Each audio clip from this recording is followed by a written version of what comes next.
Hey there, this is Erica from Ever Educating, and this channel is teaching tips, tools, ideas, and resources for new college instructors. In today's video though, I want to talk about summer, right? It's approaching quite quickly, and I thought I'd share some approaches you can take to make your summer really productive. Not just work-wise, if that's not something you want to do, but maybe productive in having a really great self-care routine, or productive in getting housework done, whatever it is that you want to do this summer. Here are a few approaches you can take to get those things actually done before fall comes around again. Approach one is to do a really straightforward tracking system. So figure out what are your goals for the summer, what do you want to accomplish, and then from there decide, okay, take out maybe like a dry erase calendar if you have one of those. If not, obviously paper or online can work too, and figure out, okay, I want to achieve goal A. When can I get goal A done? Like what times of the day or what days of the week or the month can I work on this project? And actually write out on that, let's say, dry erase board, okay, I'm gonna work on goal A every Monday from 1 to 3 p.m. Because if I do that, I think that by the end of summer, that goal will be accomplished. That's how many hours I think it will take. Right? And so obviously you want to figure out like what works really well. Like, do you know that you're going to have every Monday 1 to 3 available to you? If not, obviously, then okay, rather than thinking specific days, you might think, all right, I'm going to go ahead and I'm going to work on goal A every other week. So if I'm going to focus in week 1 of May, in week 3 of May, and so on. And so you get a more wider sense of, here are the weeks I want to work on this project, balancing it with goal B and goal C, or whatever the case may be.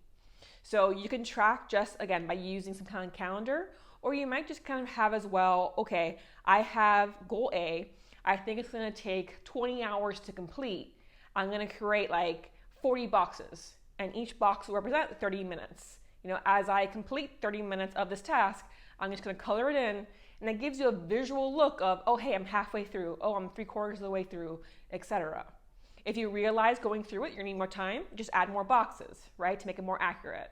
So I do think tracking, like seeing visually your progress, can be really helpful for accomplishing a goal. But I would take it a step further. So tracking is great, rewards are even better. And so in this case, let's go back to that example of you have 30 minutes per box. Maybe you have, okay, here's some small reward ideas.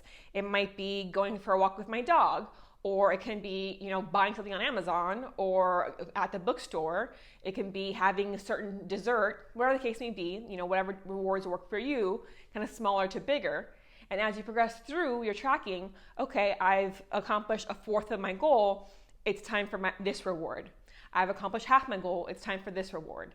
And so in that sense, it's not just, okay, I'm seeing my progress. It's, I want to progress because I want to get those rewards that I put aside for myself. So of course this takes willpower. Like, do you not get that reward if you don't do it, right? So if you give in and say, okay, you know what, I'm going to buy that thing on Amazon anyways because I really want it, then obviously that's not going to be as helpful. But if there's certain things where it's like, okay, yes, it's not going to happen until this goal progresses, then that can get you more productive as well. And again, like these goals aren't necessarily work related. Like the goal can just be like go for walks 3 days a week, right? Or it can be, cook your own meal at home 4 times a week, or whatever the case may be, right? Whatever it is that you want to accomplish. Do, the third of the yard project that you wanted, right? And so on. So that's a second step, right? So not just tracking, but doing a reward system. But maybe these 2 examples are too isolating for you. So it doesn't matter how much you track in your notebook. It doesn't matter how much reward you say you'll give yourself. It just doesn't happen. In that case, you might be someone who needs an accountability partner.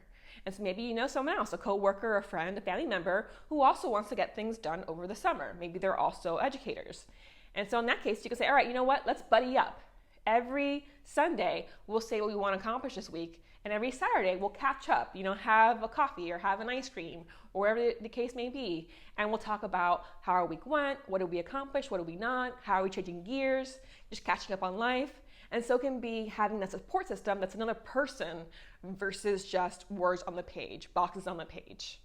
And then a final thing to consider is, do you want to do one goal at a time or multiple goals at once? So you decide, what works better for you. If you really focus on goal A, and then once you accomplish goal A, now you figure out what goal B is, Or are you someone who's like, you know what, I want to have these 3 goals so that any single day I can decide I'm in the mood for goal B today, I'm in the mood for goal A today. It depends, right?